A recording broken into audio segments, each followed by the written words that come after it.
ഗുരുവായൂർ ദേവസ്വത്തിന്റെ സ്വർണം, വെള്ളി, പണനിക്ഷേപം ഉൾപ്പെടെയുള്ള മുഴുവൻ സ്വത്തുവകകളെക്കുറിച്ചും കേന്ദ്ര ഏജൻസി അന്വേഷിക്കണമെന്ന് ബി.ജെ.പി. നോർത്ത് ജില്ലാ സമ്പൂർണ്ണ സമിതി യോഗം പ്രമേയത്തിലൂടെ ആവശ്യപ്പെട്ടു. യോഗം ബി.ജെ.പി. ജില്ലാ നിർവാഹക സമിതി അംഗം കുമ്മനം രാജശേഖരൻ ഉദ്ഘാടനം ചെയ്തു. വരുന്ന തെരഞ്ഞെടുപ്പിൽ LDFനും UDFനും വോട്ട് ചോദിക്കാൻ യോഗ്യതയില്ലെന്നും പ്രധാനമന്ത്രി കേരളത്തിൽ നടപ്പിലാക്കുന്ന കേന്ദ്ര പദ്ധതികൾ ഏറ്റുപിടിക്കുകയാണ് പിണറായി വിജയനെന്നും കുമ്മനം പറഞ്ഞു. ഇന്ന് കേരളത്തിന്റെ മുഖ്യമന്ത്രി പറയുന്നു കേരളത്തിൽ അതിദാരിദ്ര്യം ഇല്ലാതാകും. എന്താ ഇനി പറയാൻ കാരണം എന്നറിയാം? അദ്ദേഹത്തിന് ഉറപ്പാണ് 5 കിലോ അരി മൂടി കൊടുക്കുന്നുണ്ടല്ലോ, 5 കിലോ അരി സൗജന്യമായിട്ട് കൊടുക്കുന്നുണ്ട്.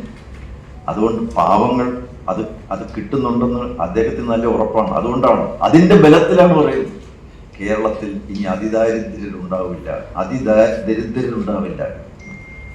അപ്പോൾ മോഡിയുടെ നടപടിയുടെ ബലത്തിൽ അതിന്റെ മേനി നടിക്കാൻ ഇവിടെ നമ്മുടെ മുഖ്യമന്ത്രി. യോഗത്തിൽ നോർത്ത് ജില്ലാ പ്രസിഡന്റ് അഡ്വക്കേറ്റ് C. നിവേദിത അധ്യക്ഷത വഹിച്ചു. സംസ്ഥാന കമ്മിറ്റി പാസാക്കിയ പ്രമേയം ജില്ലാ ജനറൽ സെക്രട്ടറി KR അനീഷും ജില്ലാ കമ്മിറ്റി പാസാക്കിയ പ്രമേയം ജില്ലാ ജനറൽ സെക്രട്ടറി വിപിൻ കൂടിയടത്തും അവതരിപ്പിച്ചു. കർഷക മോർച്ച ദേശീയ വൈസ് പ്രസിഡന്റ് അഡ്വക്കേറ്റ് ജയസൂര്യൻ, സംസ്ഥാന സമിതി അംഗങ്ങളായ ദയാനന്ദൻ മാമ്പുള്ളി, IN രാജേഷ്, അഡ്വക്കേറ്റ് ഉല്ലാസ് ബാബു, മേഖലാ വൈസ് പ്രസിഡന്റ് അനീഷ് ഇയാൽ എന്നിവർ സംസാരിച്ചു. ജില്ലാ ജനറൽ സെക്രട്ടറി വിപിൻ കൂടിയടത്ത് സ്വാഗതവും ഗുരുവായൂർ മണ്ഡലം പ്രസിഡന്റ് അനിൽ മഞ്ചറമ്പത്ത് നന്ദിയും പറഞ്ഞു.